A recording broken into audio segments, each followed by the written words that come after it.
좋은 아침입니다. 아침의 하나 뉴스 종합 비타민 아침의 매일경제 김은미입니다. 오늘의 일면 같이 들어가 보실까요? 매일경제입니다. 중국 외 요소 수입된 정부가 보조금을 준다라는 겁니다. 요소대란 얘기를 하고 있죠. 관련해서 어제 회의가 있었습니다. 네, 어제 이 기재부 차관이 주재한 회의였는데 경제안보 핵심 품목 데스크포스 회의였습니다. 이 회의에 대해서 이 회의를 열고 한 얘기, 정부가 보조금을 주겠다. 왜 주느냐? 여기를 좀 보겠습니다. 저희가 전에 말씀드린 게 중국산 이 요소가 좀 가성비가 상당히 높다라고 말씀드렸었죠. 중국보다 거리가 멀어서 물류비가 많이 드는 탓에 베트남, 사우디아라비아 같은 곳에서 들여오는 요소는 중국산보다 10에서 20%가 비쌉니다. 그러다 보니까 다시 중국산 말고 다른 나라에서 수입하다가도 다시 중국산으로 돌아오는 이런 상황. 그러니까 우리가 다른 나라에서 사면 10%, 20% 더 비싸다? 그럼 그만큼이라도 좀 보조금을 좀 해줄게. 라는 게 어제 회의에서 나온 얘기라는 겁니다. 근데 그러면 보조금만 지급하면 지금 이 상황이 타개가 될 수 있는 것이냐? 다음 기사까지 좀 이어서 볼까요? 경향입니다. 네, 정부 차량용 요소 공공비축 물량 2,000톤 조기 방출. 네, 지금 비축하고 있었던 물량이 있으니까 요것도 지금 조기에 빨리빨리 2,000톤 정도는 방출을 하겠다라고 얘기를 한 겁니다. 지금 이 제3국으로 약간 이 수입 이 다각도를 좀 추진을 하면서 한편으로는 비축한 것도 푼다. 이렇게 된다고 하면 일단 대란이 빚어질 가능성은 좀 낮아질 것 같다라는 생각이 드네요. 다음 기사 보겠습니다. 서울신문입니다.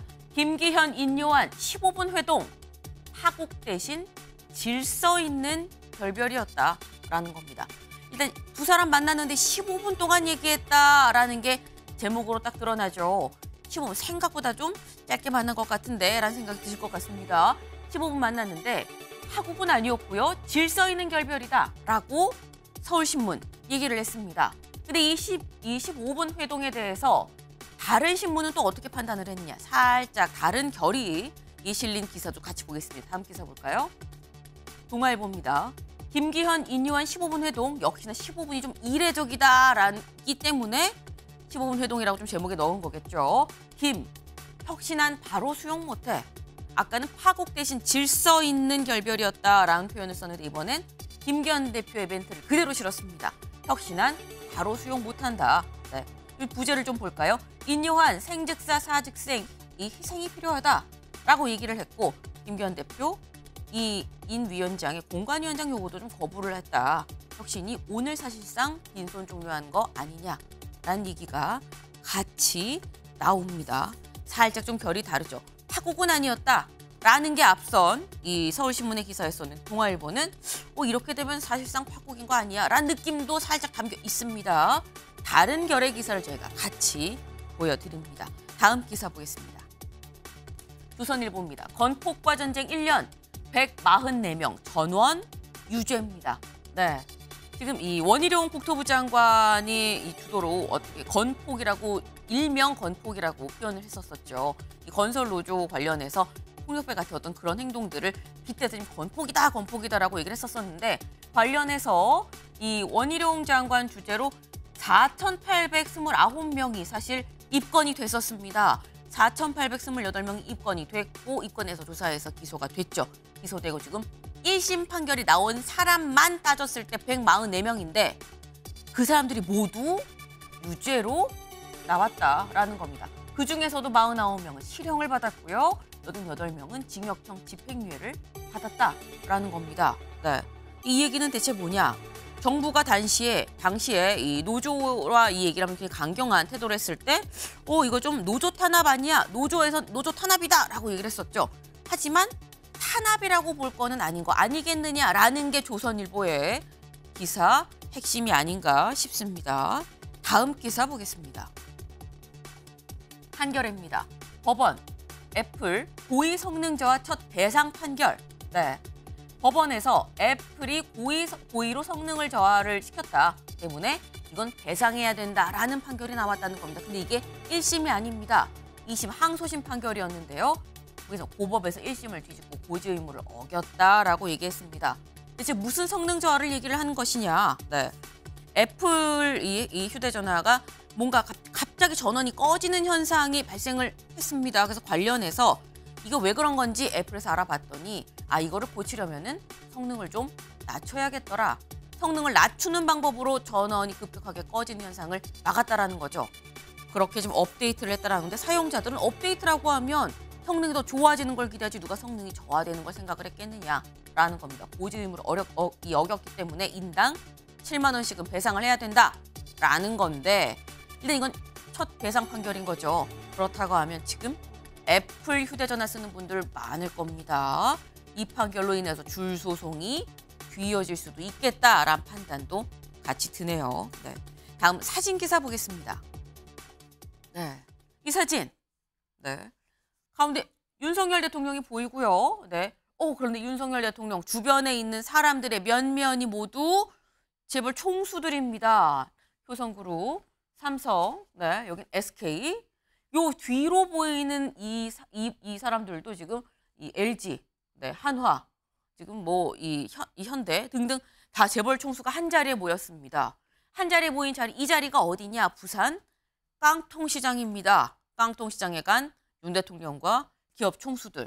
사실 대통령이 지역에 갈 수 있죠. 그런데 총수들과 같이 다른 어떤 연회장이 리셉션장이 아니라 재래시장에서 손에 든 게 혹시 뭔지 눈치채셨나요? 떡볶이입니다. 떡볶이를 들고 총수들과 함께 한 자리에서 재래시장에서 떡볶이를 먹는 모습. 최진영 변호사님. 사실 전 이 사진 보면서 그런 생각을 했거든요. 총수들은 이런 상황을 예상을 했었을까? 우리가 다 같이 리셉션장이 아니라 재래시장 앞에서 떡볶이를 먹으면서 얼굴을 볼 상황이 상상을 했겠느냐라는 생각을 했습니다. 어떻게 보세요? 떡튀순. K푸드의 핵심 아닙니까? 네. 떡볶이, 튀김, 순대. 네. 결국 이번 그 모임 같은 경우에는 부산 엑스포 사실상 해단식 및 민심 달래기 모임 아니겠습니까? 그렇기 때문에 설령 그 부산 같은 경우에는 이게 엑스포 자체는 무산됐지만 네. 그동안 지원하려고 했던 것을 더더욱 열심히 하겠다. 그것도 재벌 총수들과 같이 하면서 하는데 그 혜택이 서민들에게 보여주겠다라는 것 아니겠습니까? 결국 서민푸드의 대표적이라는 거 할 수 있는 떡볶이를 같이 나누면서 우리가 민생 속으로 서민 속으로 해서 설령 엑스포는 무산됐다 하더라도 그 정신, 그 지원하려고 하는 패키지는 그대로 부산에 쏟아부어서 부산의 서민 경제를 살리겠다라는 어떤 상징으로서의 어떤 떡볶이를 설치했는 것 같은데요. 그 식사를 했는 것 같은데요.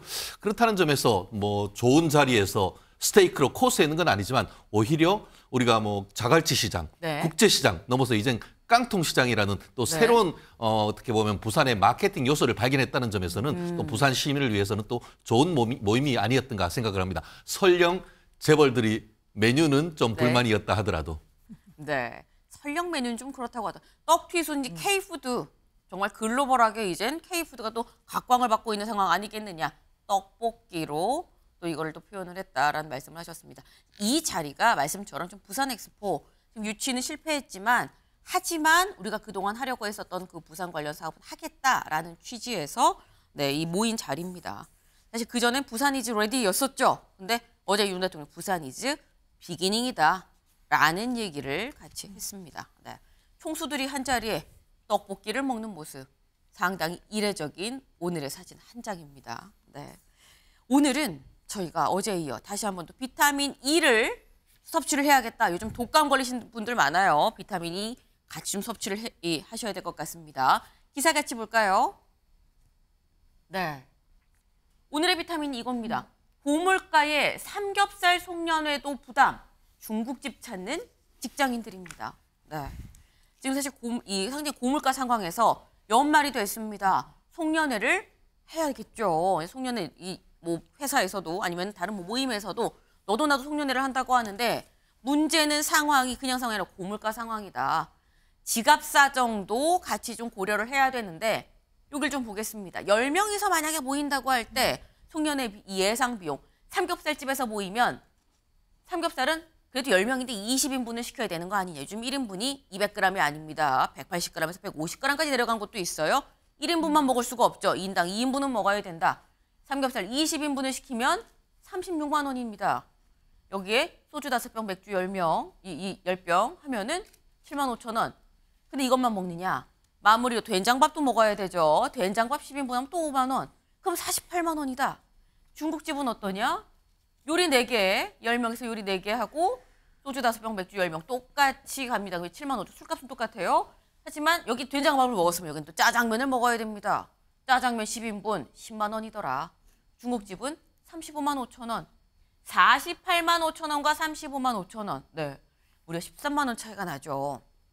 그러다 보니까 송년회도 조금은 좀 저렴하게 중국집으로 이 발길이 이어지고 있는 게 요즘이다라는 겁니다. 네, 고물가. 어제 저희가 장바구니 물가를 말씀을 드리고 아이고 먹는 거 줄여서 여행 간다 말씀을 드렸는데 송년회에도 고물가 여파가 이어지고 있다라는 소식을 좀 같이 드립니다. 네, 아침엔 매일경제 뉴스 종합 비타민 언제나처럼 TV로 보시다가요. 궁금한 점 유튜브 댓글 남겨주시면 또 같이 얘기를 해보겠습니다.